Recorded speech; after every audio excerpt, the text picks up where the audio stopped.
పశువును వధించిననెను. యోహాను సువార్త 1వ అధ్యాయం. యోహాను సువార్త 1వ అధ్యాయంలో మరి వాటిని మనం జ్ఞాపకం చేసుకున్నాం. యోహాను సువార్త 1వ అధ్యాయము 12వ వచనాన్ని అందరూ కలిసి చదువుకుందాం. అంగీకరించిన వారికందరికీ అనగా తన నామమున విశ్వాసం ఉంచిన వారికి దేవుని పిల్లలకు ఆయన అధికారం అనుగ్రహించెను. చదవబడిన భాగాన్ని ప్రభాషించి దీవించిన గాక. అనేక సందర్భాల్లో మనం ధ్యానిస్తూ వచ్చాము. కానీ ప్రభు యొక్క మాట ఎప్పటికప్పుడే ఒక నూతనంగా ప్రభు మొత్తం మాట్లాడుతూ వస్తాడు. అందుకని ప్రభు నేను ఇంటికి వచ్చాను, నేను నాతో మాట్లాడకపోతే ఎలాగూ, నేను మాట్లాడితే కదా నాకు సంతోషం ఉండేది అని మన హృదయంలో ప్రార్థన చేసుకోవాలి. రాజుడు బాక్సింగ్గా నేర్పించిన సత్యం అది. అందరూ ఏం చేస్తారంటే వస్తారు, ఏదో కూర్చుంటారు, వింటారు, వెళ్ళిపోతూ వస్తారు. కానీ రాజుడు నేర్పించిన సత్యం ఏంటంటే వస్తారు, మోకాళ్ళ తర్వాత ప్రభువా నేను నీ దగ్గరికి వచ్చాను, నా మానసిక పరిస్థితి, నా ఆత్మీయ పరిస్థితి, నా ఆర్థిక పరిస్థితి, నా కుటుంబ పరిస్థితి అన్నీ నీకు తెలుసు. దానిని బట్టి నీవేం చెప్తావో చెప్పు, అలాగే నేను చేసుకొని మళ్ళా తిరిగి సుఖ సంతోషాలతో జీవిస్తానని మనం ప్రార్థన చేసుకోవాలి. అందుకనే చదువుకునేటువంటి చిన్న విషయంలో మనం ఎన్నో సందర్భాలు విని ఉంటాము, తప్పే కుమారం గురించి.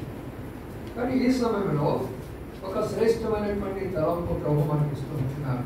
ఏమిటా తలంపు అంటే అక్కడ విందు జరుగుతూ ఉంటున్నది, ఒక విందు ఆ ప్రాంతంలో జరుగుతూ ఉంటున్నది. కాబట్టి ఇప్పుడు ఇలాగా ఆ విందు కొరకే అనేకులు రాగలిగినారు. కాబట్టి ఇప్పుడు మనము ప్రభు మనకు ఒక విందు ఏర్పాటు చేశారు. ఇక్కడ ఆ విందు కొరకే ప్రభు మనం కూడా ఆహ్వానించాడు.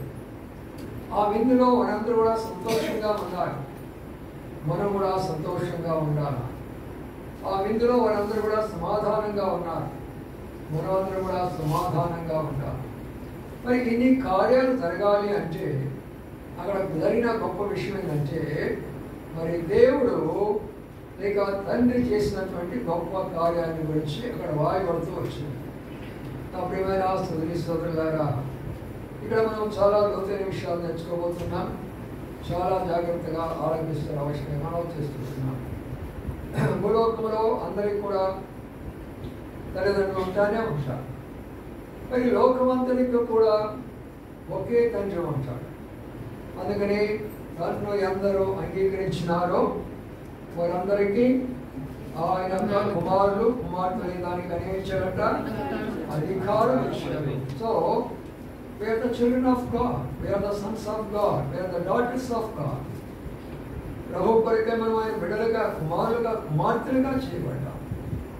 కాబట్టి మనకు హక్కు ఉంది, దేవుడి దగ్గర మనకు హక్కు ఉంది. అయ్యా నీవు నా తండ్రివి అన్యులకైతే ఆయన ఒక దేవుడుగా చూసుకుంటారు. వారు వారి గుళ్ళోకి వెళ్ళి కొన్ని మృగుబడులు చేసుకుంటారు. భౌతిక సంబంధమైన వాటిని కొరకే వాళ్ళు ఆశపడతారు. వాళ్ళు అంతవరకు మొక్కొని నీవు దేవుడు అయితే పని చేయయ్యా అని ఆ మృగుబడులతో వాళ్ళు వస్తారు. కానీ మన తండ్రి అలాగే లేడే. మన తండ్రి, ఒక తండ్రి బిడ్డలు ఎలాగ కలిసి ఉంటారో నన్ను దేవుడిగా చూడవద్దు, మీరు నన్ను తండ్రిగా చూడండి. అది మన యొక్క మనకును ఇతర దేవుళ్ళకి ఉండేటటువంటి తేడా. అది ఏమిటి ఆ తేడా అంటే వారు ఒక దేవుడుగా చూస్తారు, కానీ ఆ దేవుడు మనకేమైపోయాడంటే తండ్రిగా అయిపోయినాడు. కాబట్టి ఇప్పుడు ఒక తండ్రి తన బిడ్డల కొరకై ఏం చేస్తాడో, బిడ్డలు తల్లిదండ్రుల కొరకై ఏం చేస్తారో, పరిశుద్ధ గ్రంథంలో ఏమున్నదో కొన్ని విషయాలు మనం శ్రేష్టమైన విషయాలు ధ్యానించుకుందాం. అలా మనం ప్రభు యొక్క బల కొరకై సిద్ధపడుతూ వద్దాం. ఇక్కడ ఈ తండ్రిని మనం చూస్తుంటున్నాము. కానీ మొట్టమొదటిగా గమనిస్తే ప్రపంచంలో మానవాళిని సృష్టించినటువంటి దేవాది దేవుడు యెహోవా దేవుడు ఆదామును సృష్టించాడు. ఆదామును సృష్టించిన తర్వాత ఆయన చేసిన కార్యాలు గమనిస్తూ వస్తే చాలా ఆశ్చర్యకరంగా ఉన్నాయి. 2-3 దినాల క్రిందట నేను పడుకొని నిద్రపోతున్నాను. 4 గంటలప్పుడు ప్రభు నన్ను లేపి ఆదికాండము 1వ అధ్యాయం ధ్యానించమన్నాడు. ప్రభు ఇప్పుడేంటి 4 గంటలు నిద్రపోతున్నాను కదయ్యా, పడుకున్నది 12:30 కదా, ఏంటి ప్రభు అంటే లేదు వాక్యాన్ని ధ్యానించు అని అన్నాడు. అప్పుడు లేచి వాక్యాన్ని నేను ధ్యానిస్తున్నప్పుడు అనేక విషయాలు ప్రభు నాకు ఏర్పాటు చేశాడు. అప్పుడు ప్రభు చెప్పాడు, ఇవి నీ కొరకు కాదు, అనేకులు చెప్పే విషయాలు. అప్పుడే వారికి నేను దేవుడుగా ఉండడానికి ఇష్టపడటం లేదు. ఏదో గుళ్ళు కట్టి గోపురాలు కట్టి ఏదో ప్రభలు కట్టి ఏదో ఊరేగిస్తూ నన్నేదో దేవుడిగా చూస్తుంటున్నాడు. అలాగా వద్దు, వారికి తండ్రిగా ఉండాలని నువ్వు చెప్పు అంటే అప్పుడు నేను ఆ యొక్క వాక్యాన్ని ధ్యానించినప్పుడు పాత నిబంధన కాలంలో కొత్త నిబంధన కాలంలో మన తండ్రి ఎలాగా ఉన్నాడనేది ఒక సముద్రంలాగా నాకు చూపించాడు. అన్ని విషయాలు చెప్పలేదు కానీ కొన్ని విషయాలు మాత్రం మీతో షేర్ చేసుకోబోతున్నాను. మొట్టమొదటిగా రండి ఆదికాండంలో ఉన్నటువంటి మాటలను జ్ఞాపకం చేసుకుందాం. ఆదికాండము 2వ అధ్యాయం. ఆదికాండంలో 2వ అధ్యాయం మనం చూసినట్లయితే అక్కడ ఒక చక్కని మాట 1వ అధ్యాయంలో చూద్దాం. ముందు 27వ వచనాన్ని అందరికీ చదువుకుందాం. ఆదికాండము అక్కడ చూడగలరు, బైబిల్ తీయండి. 27వ వచనాన్ని అందరికీ చదువుకుందాం. దేవుడు తన స్వరూపమందు నరుని సృజించెను, దేవుని స్వరూపమందు వారిని సృజించెను, స్త్రీగాను పురుషునిగాను వారిని సృజించెను. ఇది మొట్టమొదటిగా విషయం అన్నమాట. ఏమిటా మొట్టమొదటి విషయం అంటే దేవుడు సృష్టి చేస్తూ అనేకమైనటువంటి వాటిని అప్పటికే చేశాడు. పక్షులు ఉన్నాయి, పశువులు ఉన్నాయి, మృగాలు ఉన్నాయి, పురుగులు ఉన్నాయి, రకరకాలైనటువంటి జంతువులు ఉన్నాయి. అయితే వాటన్నిటినీ చూసిన తర్వాత ప్రభు అన్నాడు, మనుషుని మాత్రమే నా రూపంలో చేసుకుంటాను. కాబట్టి ఇప్పుడు మనము దీన్ని బట్టి అర్థం చేసుకునేదంటే దేవుని యొక్క రూపము మనిషి రూపము కానీ జంతువుల రూపంలో కాదు, పశువుల రూపంలో కాదు, రకరకాలుగా లోకము చేసినటువంటి రూపాలు కాదు. దేవుని యొక్క రూపము మనుషుల యొక్క రూపము, మనమే ఆయన రూపము, ఆయనే మన రూపము. కాబట్టి ఇప్పుడు ఆ యొక్క దేవుడు, ఆ తండ్రి మొట్టమొదటి మానవుడిని భూమి మీద తయారు చేశాడు. ఏ రూపంలో చేసుకున్నాడంటే ఆయన రూపంలో చేసుకున్నాడు. అంటే మనం ఎవరి రూపం చెప్పండి? ఇప్పుడు మనము దేవుని యొక్క రూపము. కాబట్టి ఇప్పుడు మొట్టమొదటి విషయం ఏంటంటే మానవులందరికీ కూడా ఆయన రూపం ఇచ్చాడు. ఇది ఎవరో రూపము కాదు. అది ఈనాడు మానవుల యొక్క రూపాలు ఎలా కనబడుతున్నాయి? కొందరేమో దయ్యాలుగా కనబడుతుంటున్నారు, కొందరేమో మోసాలుగా కనబడుతున్నారు, కొంతమంది రౌడీలుగా కనబడుతుంటున్నారు, కొంతమంది త్రాగుబోతులుగా కనబడుతున్నారు, కొంతమంది విషాలుగా కనబడుతున్నారు, కొంతమంది రకరకాలుగా వారి రూపాలు కనబడుతున్నాయి కానీ దైవ రూపము కనబడటం లేదు. కానీ మొదటి విషయాన్ని మీరు జ్ఞాపకం చేసుకోవాలండి ప్రతి ఒక్కరికి కూడా. ప్రభువా, నీ రూపాన్ని నాకు ఇచ్చేవయ్యా, నా మీద నీకు ఎంతో ప్రేమ ఉన్నదా? అందుకని మనం కూడా వివాహం చేసిన తర్వాత బిడ్డలు పుట్టే సందర్భంలో సహజంగా మనం గమనిస్తూనే వస్తాం. కుమారులు అనేటటువంటి వారు తండ్రి రూపంలో కనబడుతూ వస్తారు, కుమార్తెలు అనేవారు తల్లి రూపంలో కనబడుతూ వస్తారు. అక్కడక్కడ కొన్ని మార్పులు ఉంటాయి కానీ వాస్తవానికి ఉండేదేంటంటే కుమారుని రూపము తండ్రి, కుమార్తె రూపము తల్లి. అది ఆదిలోనే జరిగిపోయింది.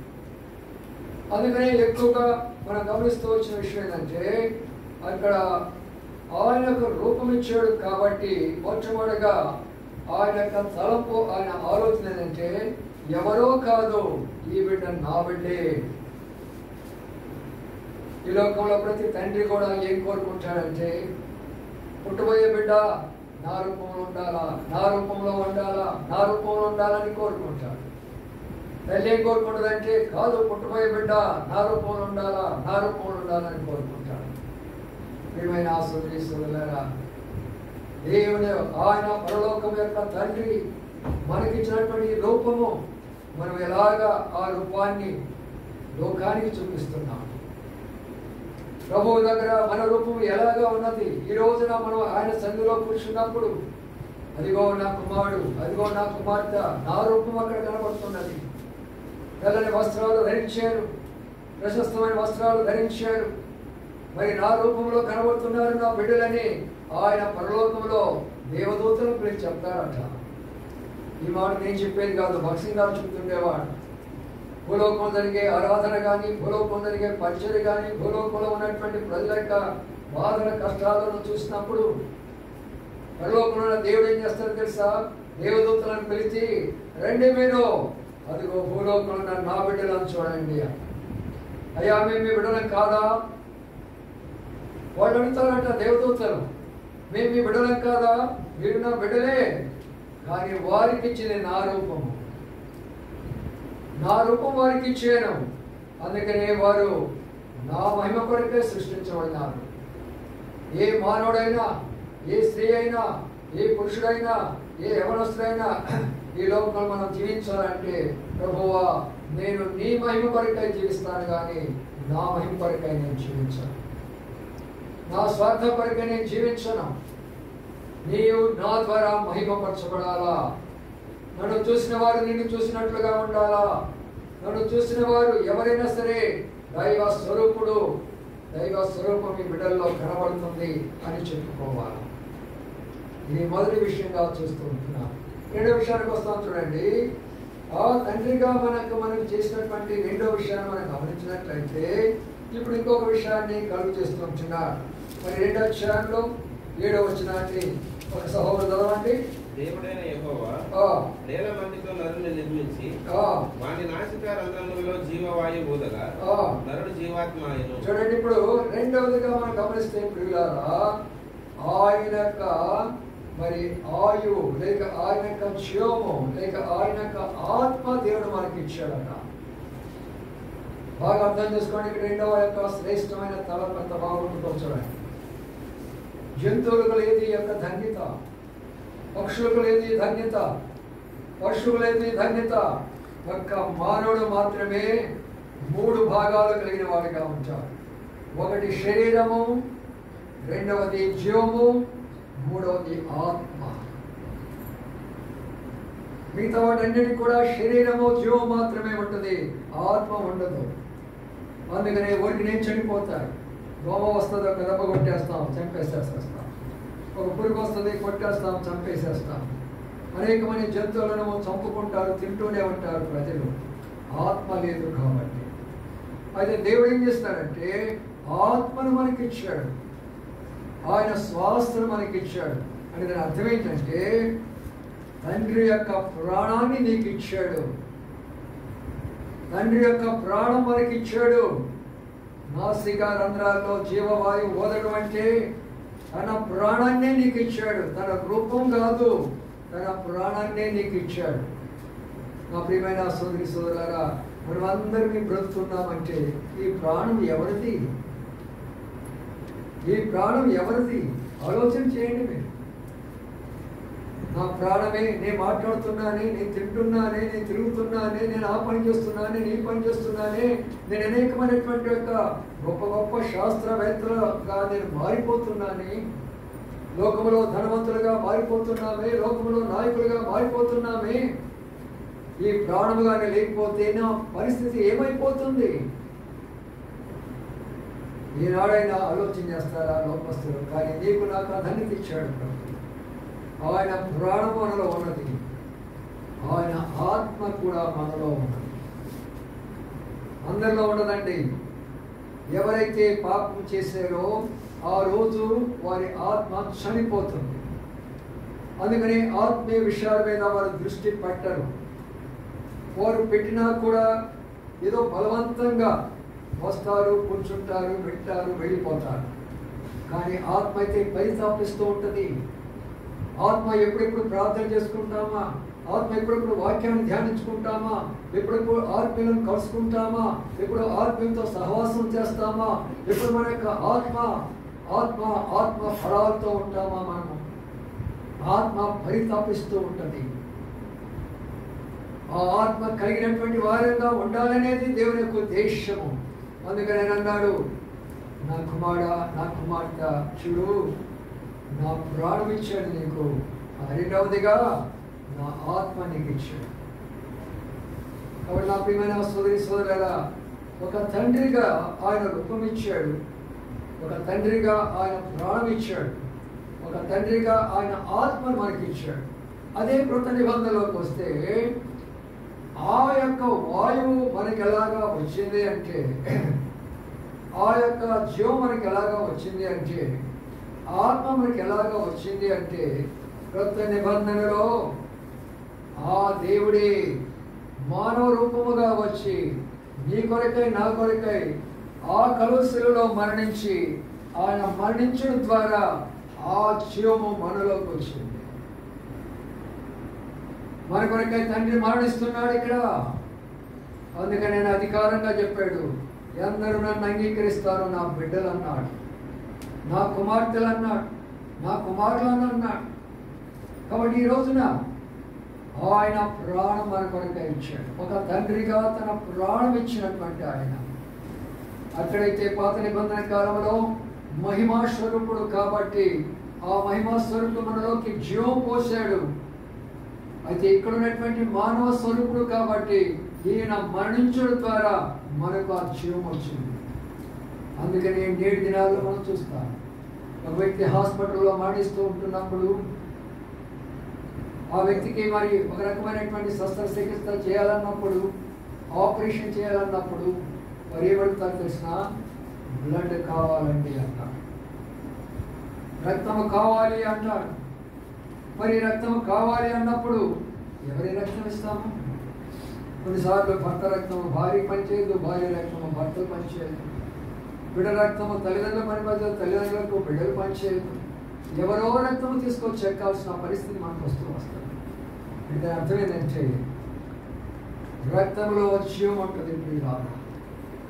ఒక సామాన్యమైన వ్యక్తిని, ఒక వ్యక్తిని బ్రతికించాలన్నప్పుడు, చిన్న రక్తము కావాలన్నప్పుడు, ప్రపంచాన్ని బ్రతికించాలన్నప్పుడు, ప్రపంచంలో ఉన్న పాపులందరినీ మార్చాలన్నప్పుడు సాక్షాత్తు జగత్తు రక్షకుడైనటువంటి ఆయన భూలోకానికి వచ్చి ఆ పరలోకములో ఆయన ప్రాణం ఆ యొక్క శిలువలో ప్రాణం అర్పించడం ద్వారా ఈనాడు మనకు జీవం వచ్చింది.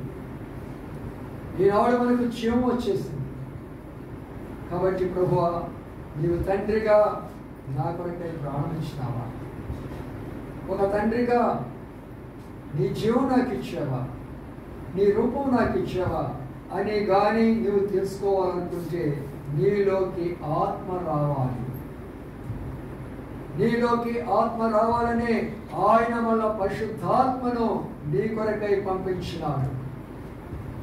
ఆత్మస్వరూపుడైనటువంటి దేవుడు మన లోనికి వచ్చినప్పుడు, లోపల ఆత్మ కార్యం జరుగుతూ ఉన్నప్పుడు మనము ఆత్మీయంగా కనబడతాం, కానీ శారీరకమైన వారిగా కనబడము. ప్రియులారా, చాలామంది క్రైస్తవులు ఎలాగా కనబడతారంటే శారీరక సంబంధమైన క్రైస్తవులుగా కనబడతారు, కానీ ఆత్మీయమైనటువంటి క్రైస్తవులుగా కనబడాలా. ఆత్మ కలిగిన వారు మనం చూస్తూ వస్తాము. గలతీ రాసిన పత్రికలో ఆత్మ ఫలాలు ఏమనగా, ఒకసారి గమనించండి, వీడు ఇంటికి వెళ్ళిన తర్వాత చూడండి, 45:22లో ఈ ఫలాలు ఎన్ని నాలో ఉన్నాయి. నాలో ఈ ఫలాలు ఉంటే నాలో ఆత్మ ఉన్నట్లే. కొంతమంది పెంచుకోసం సంఘం వాళ్ళు ఏం చెప్తా ఉంటారంటే, నేను భాషలు మాట్లాడితే ఆత్మ ఉందని చెప్తారు. భాషలు అనేది సముద్రంలో ఒక చిన్న బొట్టు లాంటిది, ఆత్మ అనేది సముద్రం లాంటిది. ఇటు ఆత్మలో ఈ యొక్క ఆత్మ ఫలాలు మనం కలిగి ఉంటే దేవుని ఆత్మ నాలో ఉన్నట్లే. ఈ ఆత్మ ఫలాలు మనలో లేకపోతే దేవుని ఆత్మ నాలో లేనట్టే. బైబిల్ నా చేతిలో ఉండొచ్చు, నేను మందిరంలో ఉండొచ్చు, దేవుని యొక్క మాట ఉండొచ్చు, దేవుని పాట ఉండొచ్చు, కానీ ఫలాలు నాలో ఉన్నాయా? ఫలాలు నాలో లేకపోతే దేవుని యొక్క బిడ్డను నేను కానేరను. కాబట్టి ప్రియమైన సోదరులారా, ఎందుకు ఈ విషయం నేను చెప్తున్నానంటే, ప్రభువే చెప్పాడు, అయ్యా రోజుల్లో చాలా మంది బోధకులు కనబడుతున్నారయ్యా, నీ నామపేడ నీకులో అద్భుతాలు చేస్తున్నారయ్యా, నీ నామపేడ స్వస్థతలు చేస్తున్నారయ్యా, నీ నామాన్ని ప్రవచిస్తుంటున్నారయ్యా, మరి ఎవరు నమ్మాలా ప్రభు అని మత్తయి సువార్త 7వ అధ్యాయం అడిగాడు. ప్రభు ఏమన్నారంటే, వాళ్ళ బోధలు చూసుకోవాలి నమ్మొద్దు నీవు, వాడు అద్భుత కార్యాలు చూసిన వారిని నమ్మొద్దు నీవు, వారి స్వస్థతలు చూసే వారిని నమ్మొద్దు నీవు. అయితే నువ్వు నమ్మాలంటే ఏం చేశాడు? వారి ఫలమును చూసి నువ్వు నమ్ము అని అన్నాడు. వారి ఫలాల వల్ల మీరు తెలుసుకుంటారన్నాడు మత్తయి సువార్త 7వ అధ్యాయంలో. ఈనాడు దైవ సేవకులుగా మనం తెలుసుకోవాలనుకుంటే బోధనలు చూసే జనాలు మారిపోతూ ఉంటున్నారు, స్వస్థతలు చూసే జనాలు మారిపోతూ ఉంటున్నారు, అద్భుతమైన కార్యాలు చూసే జనాలు మారిపోతున్నారు, గుంపులు గుంపులుగా వెళ్ళిపోతున్నారు. కానీ ఆత్మ ఫలాలు లేని జీవితాల్లో జీవిస్తుంటున్నారు. ఒక్క మాట అంటే ఓర్చుకోలేకపోతున్నారు. ప్రభు ఏమన్నాడు? నీవు నన్ను వెంబడిస్తే అనుదినము నా సిలువెత్తుకున్నాడు. నన్ను దినము నా సిలువెత్తుకోమంటే నా కొరకై నిందించబడతావు, నా కొరకై హింసించబడతావు, నా కొరకై దూషించబడతావు, నా కొరకై ద్వేషించబడతావు, నా కొరకై కొట్టబడతావు, తిట్టబడతావు, చివరి వరకు మరణ వరకు కూడా నీవు నమ్మకంగా ఉండాలా. నేడు క్రైస్తవం అలాగున్నదా? దెబ్బకి దెబ్బ, మాటకు మాట, తిట్టుకు తిట్టు, నీవంతంటే నేనంతే అంటున్నా. కొన్ని సంవత్సరాల క్రిందట ఒక దైవ సేవకుడు తన అనుభవాన్ని మరి రాయలసీమలో జరిగినటువంటి సంఘటన గురించి చెప్తూ వచ్చాడు. ఏమిటి రాదంటే, ఒక ఆయన ప్రార్థన చేసుకోవడం కొరకై మరి ఎక్కడికి వెళ్ళినాడంటే ఒక చర్చికి వెళ్ళాడు. ఆ చర్చికి వెళ్ళిన తర్వాత అక్కడ ఒక శబ్దాలు వినపడుతున్నాయి. చర్చి ఏమో కింద ఉన్నది, పైన ఏమో ఇల్లు ఉన్నది. ఇల్లున్న తర్వాత అప్పుడు వీళ్ళు లోనికి పెడితే పైన కేకలు, రంకెలు, పెద్దగా కేకలు వినపడుతున్నాయి. వీట్రా మాస్టర్ గారు లేదా? మరి ఇల్లు ఇలాగా ఉన్నది. అక్కడ పరిచారకులు ఉన్నారు. వాళ్ళని అడిగాడు, అయ్యా ఏంటి పైన అంతా పెద్ద పెద్ద శబ్దాలుగా ఉన్నాయి, మరి ఇక్కడ ఎవరు ఉన్నారంటే పరిచారకులు అంటారు మీరు మౌనంగా ఉండండి అన్నారు. ఏంటి సంగతి అని అన్నారు. అవన్నీ మేము ఇప్పుడు చెప్పకూడదు మీకు అని అన్నారు. అయ్యా మాకు పెద్ద పెద్దగా ఎవరో ఏడుస్తున్నారు, ఎవరో కొడుతున్నారు, పెద్ద శబ్దాలు ఆమె వినబడుతున్నాయి అని అన్నారు. అప్పుడు అన్నాడు, ఈయన అన్నాడు, ఎందుకు పాస్టర్ గారు పాస్టర్మ గారిని అంత పెద్దగా కొడుతున్నాడు, అంత దెబ్బలతో ఎందుకు కొడుతున్నాడు అయ్యా అన్నాడు. అప్పుడు అప్పుడు నా పరిచారుడు చెప్పిన మాట ఏంటంటే, పాస్టర్ గారు కొట్టడం లేదయ్యా, పాస్టర్మ గారి పాస్టర్ గారు దంచేస్తుంది, అందుకనే శబ్దాలు వస్తున్నాయి. అర్థమైందా? నేటి పరిస్థితులు అలాగా ఉన్నాయి. ఆత్మ ఫలాలంటే ఏమిటో ఆలోచన చేసుకోనండి ప్రియులారా. ఎవడైనా సరే క్రీస్తు ఆత్మ లేకపోతే వాడు క్రీస్తు వాడు కాడనే మాట బైబిల్ గ్రంథంలో ఉన్నది. క్రీస్తు ఆత్మ నీలో ఉంటే ఆత్మ ఫలాలు ఎందుకు లేవు నీలో నాలో? రెండవదిగా గమనిస్తే ఆత్మ ఫలాలు నీలో ఉన్నప్పుడు ఆత్మ వరాలు నీలో కూడా ఉంటాయి కదా. ఆత్మ వరాలు నీలో ఉన్నప్పుడు మొదటి కొరింథీ రాసిన పత్రిక 12వ అధ్యాయంలో ఆత్మ వరాలు నీలో ఉన్నప్పుడు ఆత్మ వరాలను ఎందుకు ఉపయోగించుకోవడం లేదు నీవు? దేవుడు 9 వరాలు ఇచ్చాడే, 9 ఫలాలు ఇచ్చాడే, ఎందుకు వాటిని ఉపయోగించుకోవడం లేదు? అందుకనే ఆనాడు ఆత్మ జీవాన్ని దేవుడు ఎందుకు ఇచ్చాడు? ఈనాడు ప్రభువైన యేసు క్రీస్తు వారి శిలువలో మరణించి ఆయన ఆత్మ ఫలాలు మనకెందుకు ఇచ్చాడు? అందుకనే ప్రభు వాళ్ళ కడమకు మనమే పరీక్షించుకుందాం. చూసారా పిల్లగా? అది రెండవ అనుభవం. 2-3వ దానికి వెళ్ళిపోదాము త్వరగా. అక్కడ మనం ఒక మాటలు జ్ఞాపకం చేసుకుందాము. 8వ వచనం అండి, ఒక సహోదరి చదవండి. 8 ఆదికాండము 2వ అధ్యాయం వచ్చింది. దేవుడైన యెహోవా తూర్పున ఏదెనులో ఒక తోట వేసి దాన్ని నిర్మించిన నరుని దానిలో ఉంచెను. మరియు దేవుడైన యెహోవా చూపునకు రమ్యమైనదియు ఆహారమునకు మంచిదియునైన ప్రతి వృక్షమును, ఆ తోట మధ్యను జీవ వృక్షమును, మంచి చెడ్డల తెలివినిచ్చు వృక్షమును. ఇక్కడ ఉన్న మాట జ్ఞాపకం చేసుకోనండి. ఆదాము చేశాడు మొదటి కుమారుడు దేవుడికి మొదటి కుమారుడు ఆదామే గుర్తించుకోండి. ఎవరి ఏ కథలు చెప్పినా నమ్మవద్దు. ప్రపంచానికి మొట్టమొదట ఆయనే. దాని గురించి మను చరిత్ర రాశారు. కానీ మను చరిత్రలో ఇప్పుడు ఉన్నటువంటి వారు దాన్ని వేరే రకంగా మార్చి ఇంకో రకంగా రాస్తూ వచ్చారు. కానీ మను అంటే మానవుడు, ఆ చరిత్ర అంటే మానవుని యొక్క చరిత్ర. వీళ్ళకి అనుకూలంగా ఉన్నటువంటి యొక్క శాస్త్రజ్ఞులు లేక ఈ శాస్త్రులు ఏం చేశారంటే వారికి అనుకూలంగా దాన్ని రాసుకుంటూ వస్తున్నారు. అందుకని ఇప్పుడు నేడు అది మను ధర్మశాస్త్రం పెట్టాలా సెంట్రల్ గవర్నమెంట్ అని పోరాటం జరుగుతుంది. అక్కడ ఆ మను ఎవరో కాదు, సాక్షాత్తు ఆదామే. ఆదాము మొట్టమొదట మానవుడు. తండ్రి ఇప్పుడు ఒక ఆలోచన చేశాడు, నా మంచి కుమారుడు నా మంచి రూపము, నా మంచి ఆత్మ, నా మంచి జీవము, ఈ బిడ్డకు ఒక నివాసము కావాలి, ఈ బిడ్డకు ఒక నివాసం కావాలి అని ఏం చేస్తున్నాడంటే ఒక తూర్పు ప్రాంతాల ఏం చేస్తున్నాడు, చక్కని ఏదేను తోట వేశాడు. అందుకని ప్రతి ఒక్క తల్లిదండ్రులు ఏం చేస్తారు, బిడ్డల విషయమై ఆలోచన చేస్తూ వస్తారు. నా బిడ్డ కూడా ఒక మంచి ఇల్లు ఉండాలా, భవిష్యత్తులో నా కుమారుడికి ఒక మంచి అపార్ట్మెంట్ ఉండాలా, మా కుమార్తె కూడా ఒక మంచి ఇల్లు ఉండాలా. ప్రతి ఒక్క తల్లి, ప్రతి ఒక్క తండ్రి కోరికది. ఈ కోరిక ఈనాడు వచ్చినటువంటివి కాదు, ఆనాడు ఆయన హృదయంలో నుంచి ఉన్నాయి కాబట్టి ఈనాడు మన హృదయాల్లో ఉన్నాయన్న విషయాన్ని మర్చిపోబాకండి.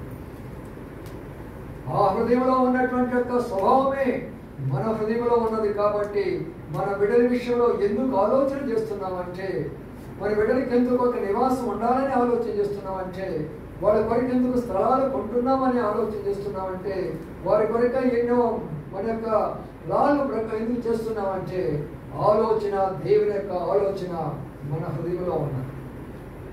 అందుకని నా ప్రియమైన సోదరీసోదరులారా, ఈ ఆలోచన చాలా గొప్పది. ఈ ఆలోచన ప్రకారమే ఒక ఏదేను తోటని నిర్మించాడు. ఆ ఏదేను తోటలో శ్రేష్టమైనటువంటి యొక్క ఫలాలు అని ఇచ్చాడు. అనగా బిడ్డ యొక్క ఆకలి ఎరిగిన వాడు తండ్రి, బిడ్డ యొక్క ఆకలి ఎరిగిన వాడు తండ్రి. తల్లి తండ్రి ఎప్పుడు కూడా బిడ్డల యొక్క ఆకలి ఎరుగుతూ ఉంటున్నాడు. ఇది మనం అనుకుంటున్నాం, నా బిడ్డలు లేచి నేను ఇడ్లీ తయారు చేశాను, నేను ఉప్మా తయారు చేశాను, దోశలు తయారు చేశాను, నువ్వు అనుకుంటున్నావు. అది నీది కాదు, దేవుడి యొక్క హృదయంలో నుంచి నీ హృదయంలో పడేసేసాడు. అందుకని బిడ్డల విషయంలో అంత తలంపు మనం కలిగిన వారిగా కనబడుతుంటున్నాం. ఇలాగా ఇప్పుడు ఆ యొక్క తలంపు ప్రకారానికి చేసేస్తే నా బిడ్డకు దప్పిక నీళ్లు కూడా కావాలి కదా. నా బిడ్డ దప్పికైనప్పుడు ఎవరు నీళ్ళు ఇస్తాడు? ఒక నదిని ప్రభు అక్కడ వారి కొరకై ప్రవహింపజేస్తూ వచ్చినాడు. ఎంత ప్రేమగల తండ్రి, ఎంత ఆలోచన కలిగిన తండ్రి. ఆ నదినే మన వారి నారు పేరు పెట్టేసేసి ఒక దేవత గంగమ్మ రూపంలో వచ్చిందని చెప్పుకుంటూ అందులో మునుగుతూ 2-3 సార్లు మునిగేస్తే మన పాపాలన్నీ చెప్పుకుంటున్న వారు ఈనాడు మన యొక్క పరిస్థితి. మన దప్పికను తీర్చేదాని కొరకై ఆయన మొట్టమొదటిది యూఫ్రటీస్ నది అనేది అక్కడ ప్రారంభించబడినది. ఏదేను తోటలో ప్రారంభించబడిన ఆ నది ప్రపంచమంతా కూడా పాయలైపోతూ వచ్చింది, నలువైపులా వెళుతూ వచ్చింది. మా ప్రియమైన సోదరి సోదరులారా, సత్యాలు తెలుసుకోనండి. మతము కాదు, క్రైస్తత్వం అనేది వాస్తవమైనటువంటి విషయము. దేవుడని ఆయన ఏదో ఒక రూపము కాదు, ఆయన మనకు తండ్రి లాంటి వాడు. ఆయన హృదయంలో ఏమన్నదో అదే ఆయన యొక్క గ్రంథంలో రాస్తూ వచ్చాడు. మన కూడా విషయం మీతో చెప్తూ వచ్చాడు. మన పండితులు ఏం చెప్తూ వస్తారంటే వారు శ్లోకంలో ఒక మాట చెప్తూ వస్తారు. ఏమని చెప్తూ వస్తారు తెలుసా? ఈ సర్వము కూడా బ్రహ్మమయము అంటారు. అంటే సర్వమంతా కూడా సృష్టికర్తతో ఉన్నారు అంటారు. ఇప్పుడు రెండవది ఏమంటారంటే బ్రహ్మము మంత్రమయము అంటారు. అంటే ఈ యొక్క బ్రహ్మని ఆయన మంత్రం ద్వారా తెలియచేయబడతారు అంటాడు. ఆ మంత్రమే దేవుని యొక్క వాక్యము. ఆది యందు వాక్యం ఉండెను, వాక్యము దేవుని యొద్ద ఉండెను, వాక్యము దేవుడై ఉన్నాడు. ఇప్పుడు వాళ్ళు చెప్పిన మాట ఏంటంటే ఓ మంత్రం బ్రాహ్మణ అన్నారు. ఆ మంత్రం ఎవరి చేతిలో ఉంటుందంట? బ్రాహ్మణ చేతిలో ఉంటుందంట. బ్రాహ్మణునిగా బ్రహ్మ జ్ఞానము కలిగిన వారు. బ్రహ్మణ అంటే కులము కాదు, మతము కాదు, జాతి కాదు. బ్రహ్మ జ్ఞానము కలిగిన ప్రతి వ్యక్తి కూడా బ్రాహ్మణే. నేను చెప్పింది కాదు, వారు చెప్పినటువంటి శాస్త్రాలే అవి. బ్రహ్మ జ్ఞానము కలిగినటువంటి వారు అనగా సృష్టికర్త జ్ఞానము కలిగినటువంటి వారు. ఇదే ఇప్పుడు సృష్టికర్త జ్ఞానం అంటే నేను ఎవరిని, ఎక్కడి నుంచి వచ్చాను, ఎందుకు ఇక్కడికి వచ్చాను, ఎందుకు జీవిస్తున్నాను, ఏమి చేస్తున్నాను, నా చనిపోతే నా బ్రతికింది, నేను ఎక్కడికి వెళ్ళిపోతున్నాను అనే ఆలోచనలోకి రావాలి. అప్పుడు ఇంకో మాట ఏమని తెలుసా? ఓ బ్రాహ్మణ దేవతాయ అన్నాడు. అంటే అర్థమైంది తెలిసిన ఆ బ్రాహ్మణులే దేవతలు అయిపోయినారని చెప్పుకుంటున్నాను ఈ రోజున. ఒకసారి ఆలోచన చేద్దాం. దేవుని యొక్క ఆలోచన, మానవుని యొక్క ఆలోచన విధానం చూడండి. సృష్టి యొక్క ఆలోచన, దేవుని యొక్క తలంపు చూడండి. నా బిడ్డకు దాహము కావాలని నేరిస్తే, నా బిడ్డకు ఆకలిక అవుతుందని మరి పండిస్తే వాటిని ఏ రూపంగా మార్చుకుంటున్నాము. అందుకని ప్రియమైన ఆశీర్వదిస్తున్నారా, పాత నిబంధన కాలం అలాగే ఉన్నప్పుడు కొత్త నిబంధన కాలంలో ఆ యొక్క పండ్లే దేవుని యొక్క వాక్యము, జీవాహారము. నీవు ఆత్మీయంగా జీవించాలన్నప్పుడు దేవుని వాక్యం చదువు. నీవు ఆత్మీయంగా జీవించాలన్నప్పుడు వాక్యం చెప్పేవారి దగ్గరికి వచ్చి వాక్యం విను అనగా దేవుని ఇంటికి రా. నీవు జీవంగా ఈ యొక్క లోకంలో జీవం కలిగి ఉండాలన్నప్పుడు జీవం గల సంఘం ఏదో వెతికి ఆ సంఘానికి వెళ్ళు. ఆ జీవం నీలోకి వస్తుంది. అందుకనే ఈ మధ్యాహ్నకాల సమయంలో ప్రభువుతో మాట్లాడుతుంటున్నాడు. ప్రభువా, నన్ను ప్రేమించేవా, నాకు ఒక నివాసం ఇచ్చేవా ప్రభువా, నన్ను ప్రేమించేవా, నాకు ఆహారం ఇచ్చేవా ప్రభువా, నన్ను ప్రేమించేవా, నా తప్పికను తీరుస్తున్నావా ప్రభువా. రండి మరి మాట ఇక్కడ చూస్తున్నాము. అదే తర్వాత ఇప్పుడు ఏమంటున్నాడో చూద్దామండి. ఆయన ఒక చక్కని మాటను అక్కడ మాట్లాడుతూ ఉంటున్నాడు. ఏం చూస్తున్నాడో చూద్దామండి. 19వ చూద్దామండి. 19వ వచనము.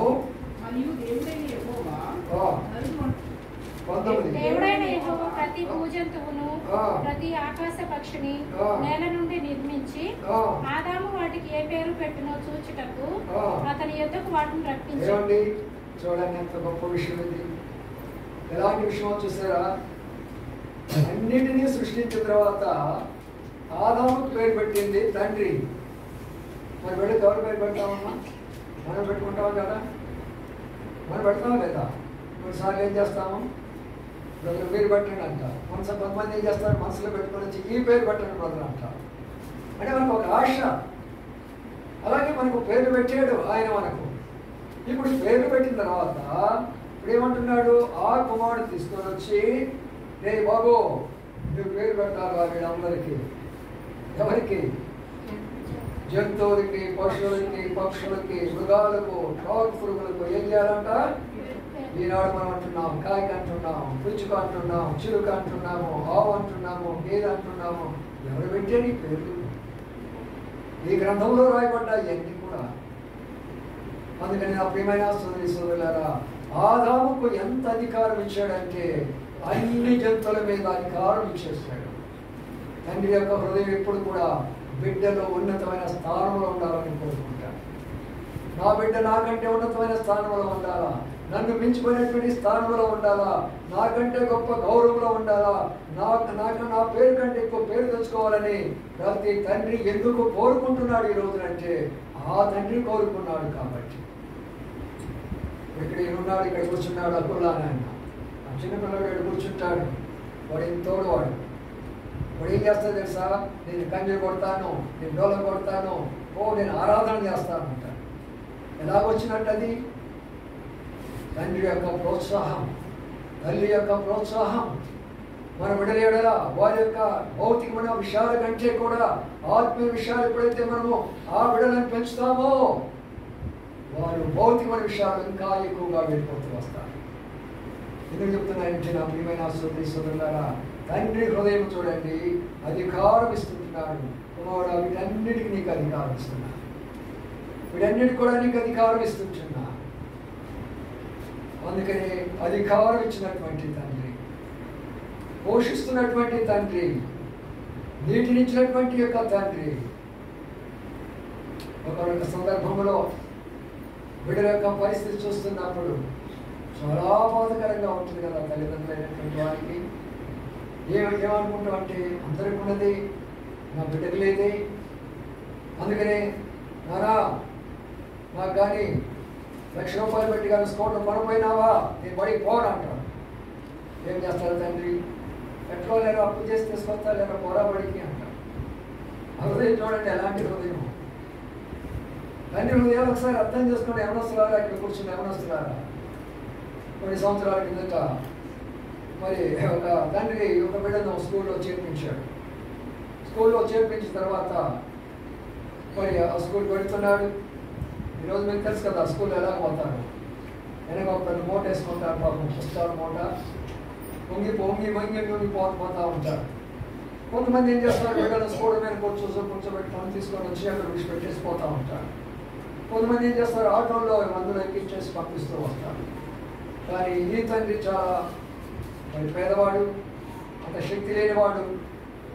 కానీ ఆ బిడ్డను స్కూల్లో చేర్పించిన తర్వాత ఆ బిడ్డ మరి ఆ బరువైనటువంటి యొక్క మూట పుస్తకాలు తీసుకొని నడవలేక ఆ స్కూల్కి వెళ్తుంటున్నాడు. ఒక రోజున మరి వెళుతున్న సందర్భంలో వాళ్ళ నాన్నగారి ఆ మార్గంలోకి వస్తున్నప్పుడు కుమారుడు చూశాడు. అయ్యో, ఎండలో వెళుతున్నాడు వీడు, ఇంత బరువు మోసుకుంటున్నాడు, కాళ్ళకి సరైన చెప్పు లేవు, ఏం చేయాలి బిడ్డ కొరకు అని అన్నాడు. అప్పటి నుంచి తను వేరే పని చూసుకొని వేరే యొక్క దానిలో ఒక పనివాడిగా చేరిపోయి ఎంతో కష్టపడి ఆ డబ్బు సంపాదించి ఏం చేశాడు తెలిసిన పిల్లారా, ఆ బిడ్డ కొరకైన చెప్పులు ఒకటి, ఆ బిడ్డ కొరకైనటువంటి చిన్న సైకిల్ ఒకటి, అవన్నీ తీసుకొని వచ్చి చేసేసి బిడ్డ ఆశ్చర్యపోయినాడు. డాడీ ఎలాగే చేశాను ఇవన్నీ అంటే, నాన్న నీ కొరకై 2 రకాలుగా పనిచేశాను. కానీ నేను నా ఎండలో నడవడానికి, నేను చూడడానికి నాకు ఇష్టం లేదా? అందరూ అలాగా స్కూటర్ల మీద పోతున్నారు, ఆటోలో పోతున్నారు, అదే స్కూల్లోనే వెళుతుంటున్నావు.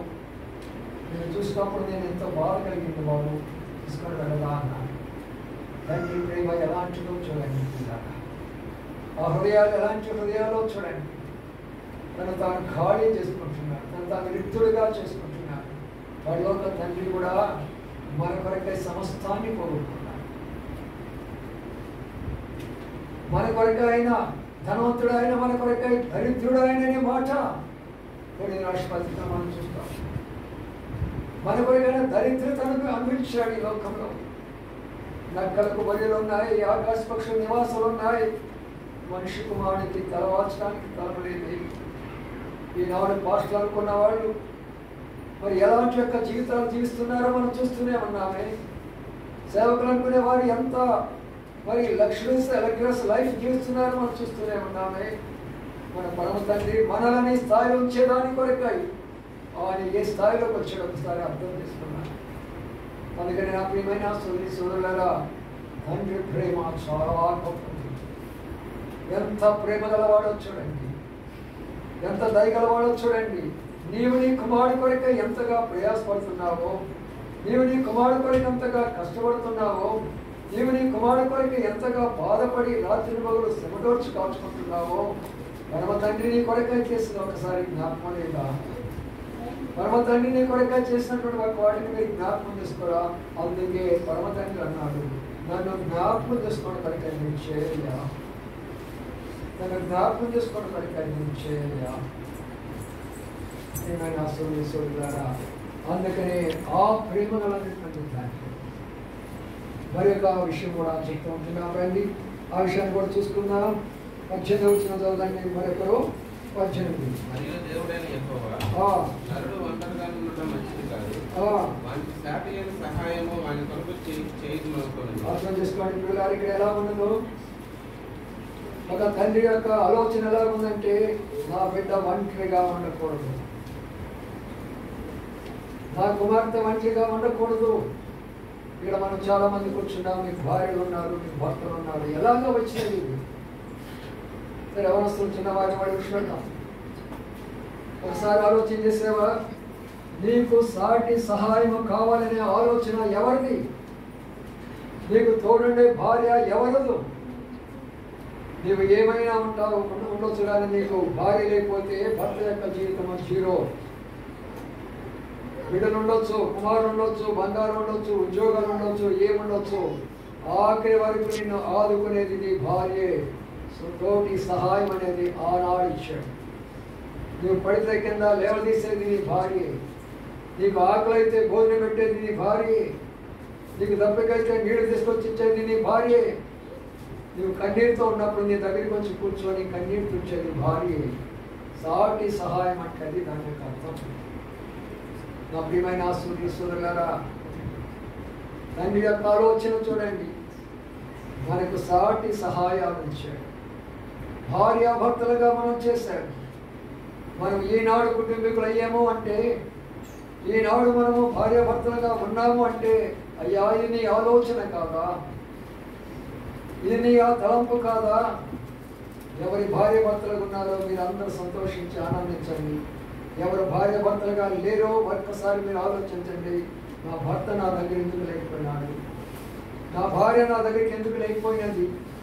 దీనికి కారణం ఏమై ఉంటుంది? అందుకనే ప్రియమైన సోదరులారా, ఆ ప్రేమ గొప్ప ప్రేమ. ఆ ప్రేమను వర్ణించలేము మనము. సాటి సహాయముగా చేసినటువంటి ప్రేమ. కొన్ని సంవత్సరాల కిందట ఒక దైవసేవకుడు వాక్యం చెప్తే భార్య భర్తలు రక్షించబడ్డారు. చాలా బాగా రక్షించబడ్డారు. వాళ్ళు చాలా నీతి నియమాలతో కలిగినటువంటిగా పట్టుదలగా ఉన్నారు. అయితే వారికి ఒక కుమార్తెలు ఉన్నారు. తల్లి తండ్రి ఒక మార్గం అయితే కుమార్తెలు ఒక మార్గం అయిపోయినారు. మార్గం అయిపోయిన తర్వాత ఎంతగానో ఏడ్చి ఎంతగానో ప్రార్థన చేసినా కూడా ఆ బిడ్డల మాటలు వినేవాడు కాదు. బైబిల్ చదువుకోవాలంటే నేను చదువుకోను అనేవాడు. ప్రార్థన చేసుకోవాలంటే నేను చేసుకోను అనేవాడు. మందిరం రమ్మంటే నేను రాను అనేటటువంటి వాడు. కొన్ని సంవత్సరాలుగా తల్లిదండ్రులు కన్నీరు కాల్చాడు. వ్యవసాయం గురించి దర్శిస్తూ వచ్చాడు, ధైర్యపరుస్తూ వచ్చాడు. మరి కొన్ని సంవత్సరాలైన తర్వాత వారు ట్రాన్స్ఫర్ అయ్యి మరొక స్థలానికి వెళ్ళినప్పుడు, దేవస్థానంలో వారిని దర్శించడానికి వెళ్ళినప్పుడు ఎలాగా ఉన్నారు పరిస్థితి అంటే, మరి తల్లేమో టీవీ దగ్గర కూర్చొని సినిమా చూస్తుంది, తండ్రి చేతిలోనేమో బ్రాందీ బాటిల్. ఆ సమయంలో వెళ్ళాడు. దేవసేవకుడు వెళ్ళేటప్పటికి వాడికి నోట నుండి మాట్లాడాలి. వాళ్ళని చూసినప్పటికీ దేవసేవకుడు కూడా ఏం చేయలేకపోతున్నాడు. అయ్యో ఏమిటి వీళ్ళు, ఒకప్పుడు ఇలాగా ఉన్నటువంటి వారు ఇలాగా ఎందుకు మారారు? వీళ్ళు మారడానికి గల కారణం ఏమిటి? అలా నిలబడడానికి కూడా ఇష్టపడదు. అప్పుడు అన్నాడు, అయ్యా రండి నేను పాస్టర్ గారు రాని ఏమి రమ్మంటారమ్మా, నీవేమో సినిమాలు చూస్తున్నావు, వారి చేతిలో బ్రాందీ బాటిల్ ఉంటుంది. ఈ బిడ్డలు ఎక్కడున్నారు అంటే తలుపు తీస్తే బిడ్డలు కన్నీటితో ఏడ్చి ప్రార్థన చేస్తుంటున్నారు. బిడ్డలు కన్నీటితో ఏడ్చి ప్రార్థన చేస్తుంటున్నారు. ఇదేంటి విచిత్రంగా ఉంది. ఒకప్పుడు వాళ్ళు ప్రార్థన చేస్తున్నప్పుడు వాళ్ళు ఇలాగా ఉన్నారే, ఇప్పుడు వీళ్ళు ఇలాగా ప్రార్థన చేస్తున్నారే. ఆశ్చర్యపోయి చేస్తారు. ఏమైనా సోదరులారా, ఒక్క మాట గుర్తించుకోనండి, ఏ తల్లిదండ్రి కన్నీరును దేవుడు వ్యర్థం చేయడు. వారిని చూసి నీ విశ్వాసాన్ని పోగొట్టుకోగాకు. నీ బిడ్డల యొక్క పరిస్థితిని చూసి, వారి అలవాటును చూసి, వారి పద్ధతులను చూసి, వారి యొక్క వ్యతిరేకం చూసి, వారు మిమ్మల్ని బాధపెట్టిన విధానాలు చూసి ఆ బిడ్డలను తృణీకరించవద్దు. కానీ ప్రార్థన చేసుకుంటూ రండి. వారి పైన మీరు ప్రార్థన చేసుకుంటూ రండి. ఒకనొక రోజు వస్తుంది, వారు ఎలాగా మారుతారో మీరే చూస్తారు. అయితే ఈ తల్లిదండ్రులు అయితే ఆ విశ్వాసాన్ని కోల్పోయి బిడ్డలను బట్టి వారు భ్రష్టులైపోయినారు. బిడ్డలో ఆత్మీయులుగా మారారు. ఎందుకు చెప్తున్నాను ఈ విషయం అంటే, తండ్రి ప్రేమ శరీర సంబంధమైనదిగా ఉండకూడదు, ఆత్మ సంబంధమైనదిగా ఉండాలనేది దేవుని యొక్క తలంపై ఉంటుంది. అందుకనే వారికి ఎన్ని విషయాలు ఇచ్చాడో చూడండి. ఇక్కడ కుమారుడికి ఒక రూపం ఇచ్చాడా, ప్రాణం ఇచ్చాడా, జీవం ఇచ్చాడా, ఏదైనా తోట ఇచ్చాడా, నీరునిచ్చాడా, తోటి సహాయాన్ని కూడా ఇచ్చాడా. ఇంతగా ప్రేమించినటువంటి ఆయన చివరి యొక్క మాటకు వస్తున్నాను, తండ్రి మాటను కాదనుకున్నాను. రెండో మాటలు కూడా చూసుకున్నాము. రెండు కూడా మాటలు చూసుకుంటే ఒక మాటను జ్ఞాపకం చేసుకున్నాం. చదవండి, 3 అధ్యాయం 9 ఏముందో దేవుడైన యెహోవా ఆదామును పిలిచి నీవు ఎక్కడ ఉన్నావనెను. అందుకతడు నేను తోటలో నీ స్వరము వినినప్పుడు దిగంబరునిగా ఇక్కడ మాట గమనించండి. చివరిగా తండ్రి వచ్చి పిలుస్తున్నాడు, నా కుమారుడా, నా కుమార్తె ఎక్కడున్నారు మీరు? ఎక్కడున్నారు మీరు? శైతాను చేసినప్పుడు తండ్రి దగ్గరకు ఆడైనటువంటి పరిస్థితి. అందుకని తండ్రి ఏం చేస్తున్నాడు? వారిద్దరిని కూడా శిక్షించాడు.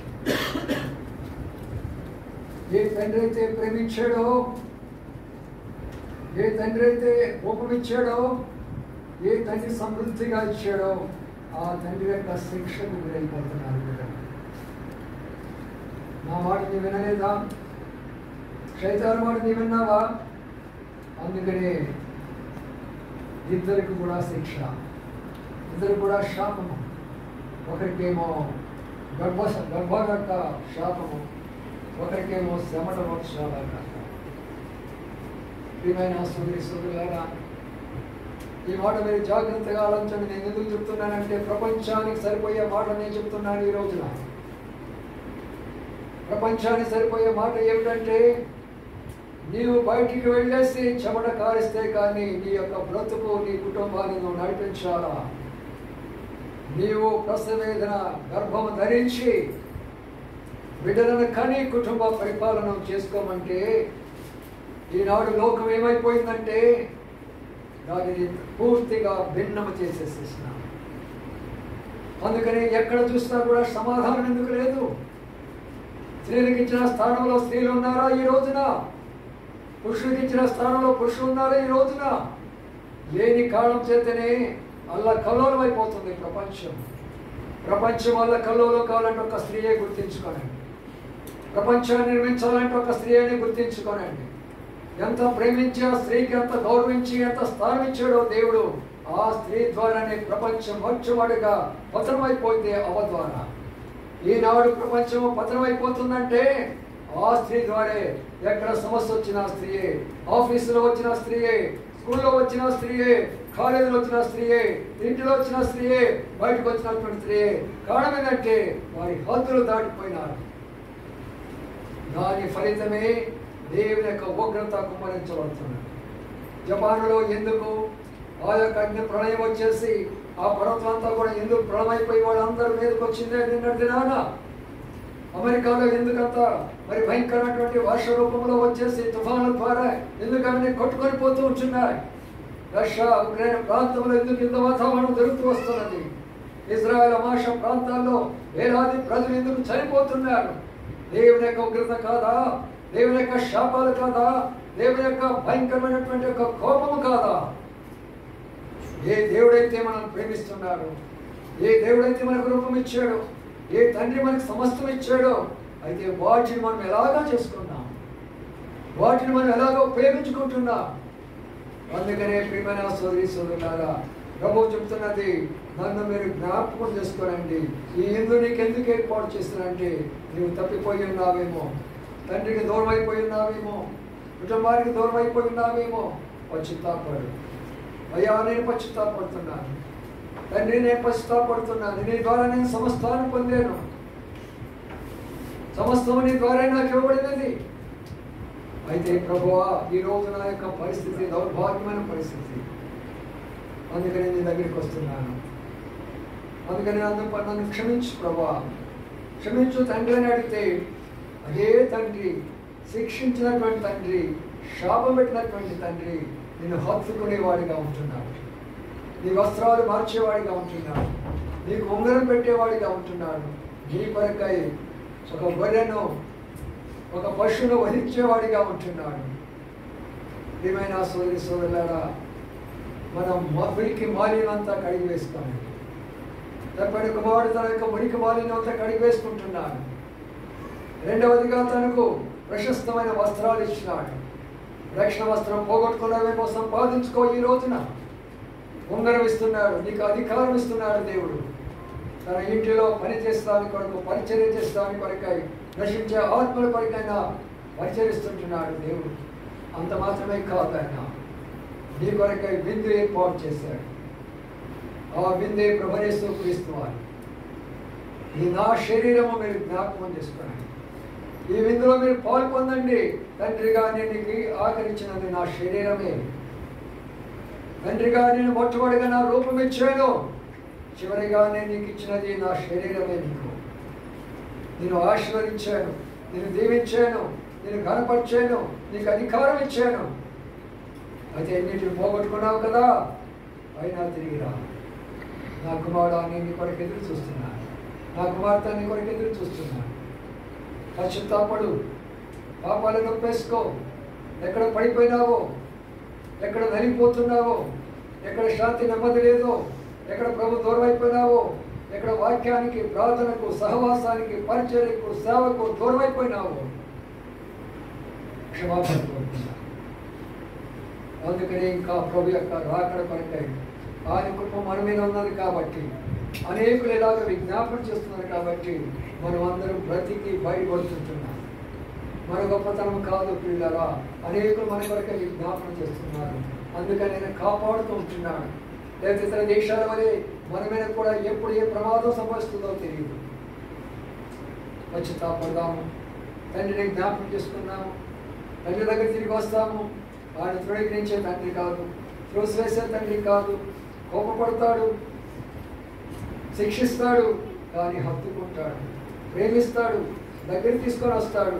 నీ కొరకే విందు తయారు చేస్తాడు, నీతో పాటు సంతోషిస్తాడు. రండి ప్రార్థన చేసుకుందాం. అందరూ మోకాళ్ళకి రండి, కళ్ళు మూసుకోనండి. అటువైపు ఇటువైపు చూడవద్దు, ఎవరు లేచిపోవద్దు. హృదయాల వైపు చూసుకోనండి. గంభీరమైన సమయం ఇది. ఆరాధనలో మీ దగ్గరికి వచ్చి ఆరాధన తీసుకునే ఆయన శరీరం నలగొట్టబడి వెనగొట్టబడినటువంటి ఆ శరీరం తీసుకొని మీ దగ్గరికి వస్తున్నాడు. ఇప్పుడు నా కుమారుడా, ఈ శరీరం నీది కాదా? నా కుమార్తె శరీరం నీ కొరకు కదా? నన్ను తీసుకుంటావా? నన్ను త్రోసి వేస్తావా? నన్ను నెట్టి వేస్తావా? నన్ను ఆస్వాదించుకుంటావా అని నీ చేతిలో గుర్తుంచు.